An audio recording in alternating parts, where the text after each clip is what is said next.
Assalamualaikum warahmatullahi wabarakatuh.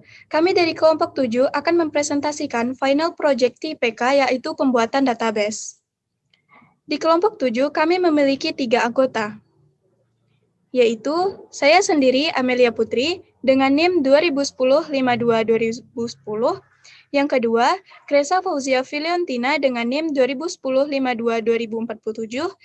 Dan Intania Nestra dengan NIM 2010-52-1016. Baiklah, untuk mempersingkat waktu, mari langsung saja kita masuk ke topik yang pertama, yaitu pengenalan database. Apa itu database? Database adalah kumpulan data dalam bentuk file atau tabel, bahkan arsip yang saling berhubungan dan tersimpan dalam media penyimpanan elektronis untuk kemudahan dalam pengaturan, pemilahan, pengelompokan, dan pengorganisasian data sesuai tujuan.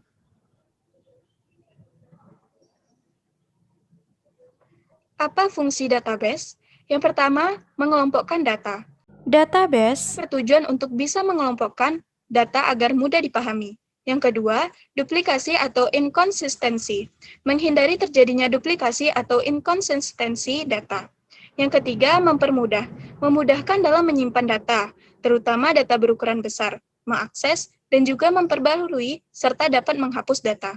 Yang keempat, integritas data, menjamin kualitas data dan informasi yang diakses sesuai dengan yang dimasukkan. Yang kelima, penunjang kinerja, menunjang kinerja aplikasi yang membutuhkan sebuah penyimpanan data. Tujuan database yang pertama, sebagai komponen penting. Salah satu komponen yang paling penting dalam sistem informasi karena merupakan dasar dalam penyediaan suatu informasi. Yang kedua, kualitas informasi. Menentukan kualitas informasi yang akurat, tepat pada waktunya, dan relevan. Informasi ini dapat dikatakan bernilai bila manfaatnya jauh lebih efektif dibandingkan dengan biaya mendapatkannya. Yang ketiga yaitu data redundancy, mengurangi duplikasi suatu data. Yang keempat, data relatability, yaitu hubungan data dapat ditingkatkan. Dan yang terakhir, mengurangi pemborosan tempat simpanan luar. Baiklah, untuk materi selanjutnya akan dijelaskan oleh rekan saya, yaitu Intania. Kepada Intania dipersilahkan. Terima kasih kepada Amelia. Baiklah, saya akan meneruskan yang selanjutnya yaitu tentang pengenalan proyek, yaitu database koperasi. Latar belakang proyek kami yaitu menggunakan jenis software database yang digunakan adalah Microsoft Access. Seperti yang diketahui bahwa Microsoft Access ini sangat sering digunakan. Tipe database di Microsoft Access ini yaitu relational database, di mana database-nya ini merupakan suatu standar komputasi, bisnis, dan basis data yang paling umum digunakan saat ini. Mengapa koperasi? Karena koperasi itu sudah dikenal sejak lama oleh masyarakat Indonesia. Koperasi ini kegiatan usahanya berdasarkan atas asas kekeluargaan. Dengan begitu, koperasi ini telah banyak membantu dalam meningkatkan perekonomian masyarakat dan juga pembangunan nasional. Sejak pertama kali diperkenalkan kepada masyarakat Indonesia, Badan Usaha Koperasi ini telah mampu membantu masyarakat dalam meningkatkan kemampuan ekonominya melalui kegiatan-kegiatan usaha koperasi. Selanjutnya itu proses pembuatan database. Sebelum masuk ke proses pembuatan database kami, di sini kami akan memberikan bocoran seperti apa database kami. Di dalam database yang kami buat ini terdapat 4 tabel. Yang pertama, biodata anggota. Apabila ditinjau dari data sheet view akan seperti ini, dan di scene view akan seperti ini. Tabel yang kedua yaitu simpanan. Apabila ditinjau dari data sheet view akan seperti ini, dan design view akan seperti ini. Tabel yang ketiga yaitu pinjaman. Apabila ditinjau dari data sheet view akan seperti ini, dan design view akan seperti ini. Tabel yang terakhir yaitu pengambilan simpanan. Apabila ditinjau dari data sheet view akan seperti ini, dan design view akan seperti ini. Untuk pembuatan tabel ini sama seperti pembuatan tabel pada umumnya, hanya perlu menyesuaikan seperti yang kita inginkan. Selanjutnya, untuk di database koperasi ini, kami membuat 3 queries. Query pertama yaitu sisa pinjaman. Apabila ditinjau dari data sheet view akan seperti ini, dan design view akan seperti ini. Query yang kedua yaitu total pinjaman, angsuran, dan laba. Apabila ditinjau dari datasheet view akan seperti ini, dan desain view akan seperti ini. Queries yang terakhir yaitu pembagian laba. Apabila ditinjau dari datasheet view akan seperti ini, dan desain view akan seperti ini. Berikut adalah cara pembuatan queries dari database kami. Jadi langkah pertama yang perlu kita lakukan untuk membuat query adalah kita pergi ke tab Create ini, lalu kita pilih Query Design. Selanjutnya kita pilih tabel apa saja yang perlu kita jadikan query. Nah, di sini saya akan pertama-tama membuat query sisa simpanan. Jadi saya membutuhkan tabel simpanan dan tabel pengambilan simpanan. Jika sudah selesai memilih tabel, kita klik Close. Akan jadi seperti ini. Langkah selanjutnya kita bikin relasi antara dua tabel ini. Jadi saya akan membuat relasi dengan nama anggota, maka kita ginikan secara manual. Jika sudah, maka langkah selanjutnya adalah kita pilih field apa saja yang akan kita masukkan ke dalam query nanti. Jadi di sini saya butuh untuk memasukkan field nomor anggota, kemudian nama anggota, lalu jumlah simpanan, dan yang terakhir adalah pengambilan. Seperti itu. Jika sudah, maka selanjutnya kita perlu untuk membuat kolom baru. Kolom baru ini nantinya untuk menunjukkan berapa sisa simpanan anggota koperasi. Nah, cara untuk menambahkan kolom baru itu, kita tinggal klik di kolom yang masih kosong, kemudian kita klik kiri, kita klik kanan, lalu pilih expression builder ini. Nah, disinilah nantinya kita akan membuat rumus yang kita butuhkan agar kita bisa mengetahui berapa jumlah sisa simpanan koperasi. Nah, berdasarkan yang kami buat, rumusnya adalah seperti berikut. Seperti ini. Jadi, untuk kolom sisa simpanan, rumus yang kita butuhkan itu adalah jumlah simpanan, seperti ini, kita kurangkan dengan berapa besar pengambilannya. Maka jadilah rumusnya seperti ini. Dan untuk hasilnya nanti akan menjadi seperti ini. Maka kita langsung dapat mengetahui berapa sisa simpanannya tanpa harus menghitung secara manual lagi. Selanjutnya, kita akan membuat query kedua. Cara awalnya sama seperti yang tadi. Kita untuk query yang kedua, kami akan mencoba untuk mencari total pinjaman dan berapa besar angsuran anggota.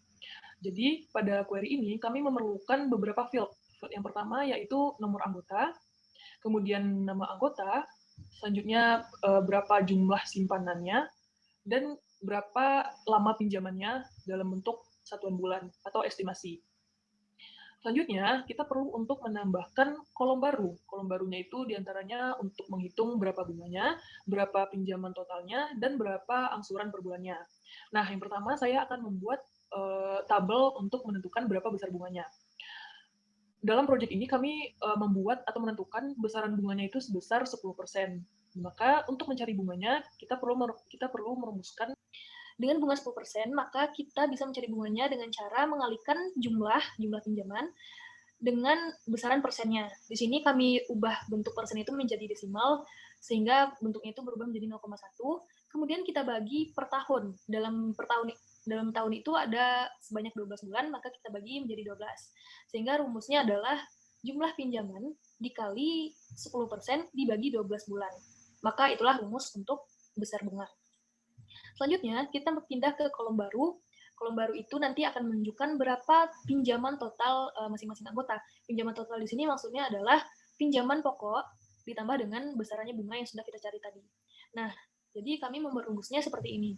Pinjaman total itu merupakan jumlah antara jumlah pinjaman dengan jumlah bunga atau besarnya bunga. Maka didapatlah rumus seperti ini. Itu untuk pinjaman total. Selanjutnya, untuk kolom terakhir di query ini ada yang namanya kolom angsuran. Nah, angsuran ini berfungsi untuk menunjukkan berapa sih angsuran yang harus dibayar oleh anggota tiap bulannya. Jadi, caranya sama, kita tekan build juga, dan inilah rumus yang kami gunakan untuk menentukan berapa angsuran per bulannya. Caranya adalah kita bagi pinjaman total yang sudah kita cari di kolom sebelumnya, kemudian kita bagikan dengan berapa lama estimasi pengembalian uangnya dalam satuan bulan atau estimasi per bulannya. Sehingga dengan adanya ketiga rumus ini, maka kita dapat mengetahui berbagai informasi secara otomatis, tidak lagi manual. Kemudian kita pun juga bisa membuat berapa total dari jumlah bunga dan pinjaman total ini dengan cara mengklik total dari masing-masing kolom itu. Kemudian nanti kita akan pilih pilihan sub, maka nanti komputer akan otomatis melakukan penjumlahan dari masing-masing kolom. Untuk query terakhir yaitu pembagian laba sama seperti pembuatan query sebelumnya. Tetapi untuk pembagian laba dibutuhkan tabel biodata anggota, simpanan, dan pinjaman. Sebelum mendapatkan pembagian laba per orangnya, tentu harus ada rumus. Untuk database yang kami buat, kami menggunakan rumus persentase pembagian hasil laba dibagi 100 dikali jumlah laba yang didapatkan. Tentunya untuk persentase pembagian hasil laba ini juga diperlukan rumus. Untuk itu, kami menggunakan rumus logikal yaitu jika persentase simpanan ditambah persentase pinjaman dibagi 2 besar sama 10%, maka persentase pembagian hasil labanya 11%. Tetapi jika besar sama 8 dan kurang sama 10, maka pembagian hasil labanya 8%. Tetapi jika di bawah dari 8%, maka persentase pembagian hasil labanya adalah 7%. Nah, untuk mengetahui persentase simpanan dan persentase pinjaman, tentu memiliki kriteria masing-masing. Untuk persentase simpanan, kriterianya yaitu jika jumlah simpanan besar sama 4 juta, maka persentase simpanannya 15%. Jika di antara 2,5 juta dan 4 juta, maka persentase simpanannya yaitu 10%. Jika di bawah dari 2,5 juta, maka persentase simpanannya hanya 8%. Selanjutnya untuk persentase pinjaman. Kriterianya yaitu jika pinjaman lebih dari 10 juta, maka persentase pinjamannya yaitu 12%. Jika di antara 10 juta dan 5 juta, maka persentase pinjamannya adalah 10%. Apabila di bawah 5 juta, maka persentase pinjamannya yaitu 6%. Selanjutnya, di dalam database koperasi ini terdapat 4 form. Yang pertama yaitu form biodata anggota. Jika ditinjau dari form view akan seperti ini dan design view akan seperti ini. Form yang kedua yaitu form simpanan. Jika ditinjau dari form view akan seperti ini dan design view akan seperti ini. Form yang ketiga yaitu form pinjaman. Jika ditinjau dari form view akan seperti ini dan design view akan seperti ini. Form yang terakhir yaitu form pembagian laba. Apabila ditinjau dari form view akan seperti ini dan design view akan seperti ini. Berikut adalah proses pembuatan form. Atau formulir adalah dokumen terpola yang berisi field kosong yang dapat diisi pengguna dengan data, di mana form ini bisa kita buat dengan design view maupun wizard. Form ini ada berbagai macam, yaitu ada form instant, ada form design, ada blank form, ada form wizard, ada navigation, ada more form. Selanjutnya, pada database koperasi ini menggunakan form wizard.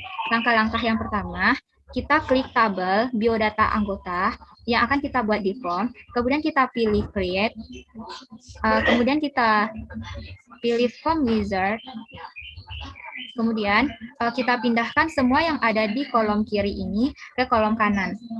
Setelah itu kita klik OK atau next, dan akan muncul 4 macam bentuk layout. Ya, contohkan menggunakan layout kolumner, kemudian tekan next.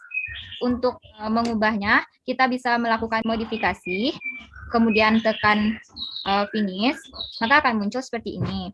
Kemudian kita bisa mengubah berbagai macam bentuk desain yang bagus sesuai dengan keinginan kita. Jika kita ingin menambahkan logo, maka tekan desain, kemudian logo, pilih logo apa yang akan kita masukkan, contohnya lambang koperasi, logo koperasi.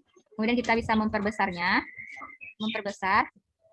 dan untuk bentuk tulisan fontnya kita juga bisa mengubahnya.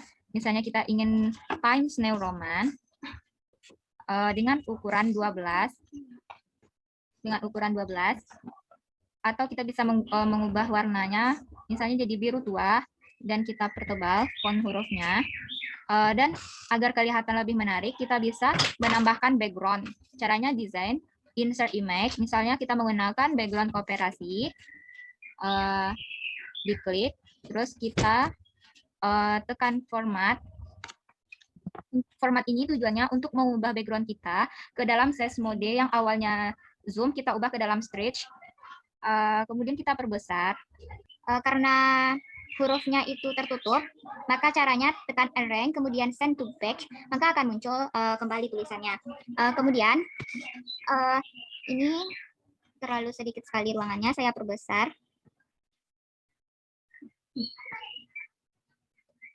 Supaya formnya lebih menarik lagi, maka kita bisa menambahkan berbagai macam buton. Caranya kita klik desain, kemudian pilih butonnya, mau mana, tarik di area bawah kan footer, kemudian lalu kita pilih mau model apa, kategori buton apa yang akan kita buat. Misalnya kita ingin menggunakan record navigation dengan actionnya go to next record, kemudian tekan next, kemudian next, terus finish, kita akan muncul seperti ini. Dan kita bisa memilih butonnya lagi, model mau apa. Misalnya kita mau record navigation yang go to previous record, next, kemudian finish. Setelah selesai kita memodifikasi sesuai dengan keinginan kita dan juga semenarik mungkin, kita bisa lakukan save. Di dalam database kami terdapat 4 report. Report yang pertama yaitu report biodata anggota. Apabila ditinjau dengan report view akan seperti ini dan design view akan seperti ini. Report yang kedua yaitu report simpanan anggota. Apabila ditinjau dengan report view akan seperti ini dan design view akan seperti ini. Report yang ketiga yaitu report pinjaman. Apabila ditinjau dengan report view akan seperti ini dan design view akan seperti ini. Report terakhir yaitu report pembagian laba. Apabila ditinjau dengan report view akan seperti ini dan design view akan seperti ini. Report dalam Microsoft Access ini digunakan untuk membuat laporan, di mana laporan ini merupakan representasi dari hasil pengolahan data dari tabel atau query yang telah kita buat. Caranya sama dengan form. Report juga bisa dibuat dalam dua cara, yaitu ada design view dan juga wizard. Di mana report ini ada berbagai macam, ada report instan, report design, report blank report, report wizard, dan juga label. Di dalam database koperasi ini kami membuat switchboard. Apabila ditinjau dengan from view akan seperti ini dan design view akan seperti ini. Berikut proses pembuatan switchboard. Baiklah, selanjutnya saya akan mencoba untuk menjelaskan bagaimana cara membuat switchboard. Switchboard ini merupakan langkah terakhir dalam proyek database ini. Jadi langkah pertamanya adalah kita harus menekan tombol switchboard manager yang ada di toolbar seperti ini. Namun jika teman-teman tidak bisa menemukan tombol ini, maka teman-teman perlu untuk menekan panah ke bawah ini, lalu kita pilih more comments, terus bagian sini kita pilih all comments, dan kita scroll ke bawah sampai kita menemukan tombol switchboard manager. Ini dia tombolnya. Kemudian nanti kita tekan add dan kita klik OK. Namun karena di sini saya sudah ada tombolnya di toolbar, maka saya tidak perlu lagi menambahkannya. Saya langsung saja akan membuat switchboard-nya. Pertama kita klik yes, seperti ini. Nah, baru kita tentukan apa saja halaman-halaman yang akan kita tampilkan di switchboard. Jadi, untuk project ini kami memerlukan halaman form dan halaman report. Maka kita perlu untuk buat judul halamannya dulu. Yang pertama saya ingin membuat halaman form. Kita klik OK. Lalu kita buka halaman form tadi dan kita tambahkan lagi dengan cara mengklik new. Nah, di sini kita membuat daftar form apa saja yang ada di database ini. Jadi yang pertama itu tuh ada form biodata anggota. Selanjutnya, di bagian komen ini, kita pilih perintahnya itu adalah open form in edit mode. Setelah itu baru kita pilih form apa saja form mana yang akan kita pilih. Tentunya kita pilih sesuai dengan judul yang telah kita buat tadi. Di sini saya buat form biodata anggota, maka di sini pun saya juga memilih form biodata anggota. Kemudian kita klik OK. Selanjutnya kita tambah lagi semua form, sampai semua form itu terdaftar ke dalam switchboard ini. Nah, jadi dalam switchboard ini sudah terdaftar semua form yang ada di database ini. Tapi jangan lupa untuk menambahkan tombol kembali supaya kita bisa kembali ke halaman utama. Caranya sama, klik new tadi, kemudian kita beri judulnya itu kembali, lalu kita pilih perintahnya itu adalah go to switchboard, dan kita pilih main switchboard. Main switchboard inilah yang nantinya akan menjadi halaman utama di switchboard ini. Jika sudah, kita klik OK dan kita klik close, maka untuk halaman form itu switchboard-nya sudah selesai. Selanjutnya kita membuat halaman report. Caranya sama, jadi keempat report yang ada di database ini sudah terdaftar di dalam switchboard. Tapi jangan lupa sekali lagi untuk membuatkan atau menyediakan tombol kembali. Untuk halaman form dan halaman report itu sudah selesai semuanya. Langkah selanjutnya, kita mengisi apa saja yang akan kita masukkan ke dalam main switchboard atau halaman utama. Caranya kita klik ini, main switchboard. Nah, di sini kita bisa ganti namanya sesuai dengan kebutuhan kita. Di sini kami akan mengganti namanya menjadi halaman utama. Jadi inilah yang akan menjadi halaman yang pertama kita lihat saat membuka database nantinya. Lalu kita klik new, kita tambahkan halaman form dan report yang telah kita buat tadi. Caranya dengan mengetik judulnya, kemudian kita pilih komennya go to switchboard, lalu kita pilih form. Begitu juga dengan halaman report. Nah, sebenarnya ini opsional, tapi teman-teman bisa menambahkan tombol untuk keluar dari aplikasi. Di sini kami memutuskan untuk membuatnya, caranya sama, klik new, kemudian kita beri nama tombolnya. Di sini saya beri nama keluar, dan kita pilih komennya itu adalah exit application. Seperti ini. Jika sudah kita klik OK, lalu kita tekan close. Nah, maka setelah itu selesai, maka switchboard ini bisa kita langsung tampilkan dengan cara mengklik close, lalu kita lihat di sini. Nah, maka switchboard kita sebenarnya sudah jadi, tapi mungkin teman-teman ingin mengatur desainnya, misalnya warnanya kita ganti, itu sangat bisa ya teman-teman. Bisa kita ganti di sini, misalnya warnanya hijau, atau terserah teman-teman, ini juga bisa diatur. Atau juga teman-teman nanti bisa menambahkan yang namanya logo atau background image, itu sangat bisa. Atau teman-teman juga nanti bisa menambahkan label di sini, mungkin ada tulisan-tulisan tambahan yang perlu teman-teman tambahkan juga sangat bisa. Jadi ya kurang lebih begitulah cara membuat switchboard. Dan ini tampilan akhirnya. Kalau kita klik ini, maka nanti kita langsung diarahkan ke apa saja form yang ada di database ini. Seperti itu. Nah, terakhir, untuk mengatur bagaimana supaya saat membuka aplikasi ini kita langsung melihat switchboard ini, caranya adalah kita pilih tombol panah ke bawah yang ada di toolbar tadi, kemudian kita pilih current database di sini. Nah, baru kita atur di sini. Display form di sini adalah maksudnya form apa yang akan pertama kali ditampilkan saat kita membuka file database ini. Dan di sini ternyata sudah otomatis terbuat switchboard, terpilih switchboard, maka kita bisa langsung menutup jendela ini dengan mengklik OK. Nah, katanya tadi, you must close and reopen the current database. Itu maksudnya adalah kita harus menutup dulu database ini, kemudian baru membukanya lagi. Nah, kalau kita sudah membukanya, maka otomatis switchboard inilah yang tampil pertama kali ketika kita membuka database ini.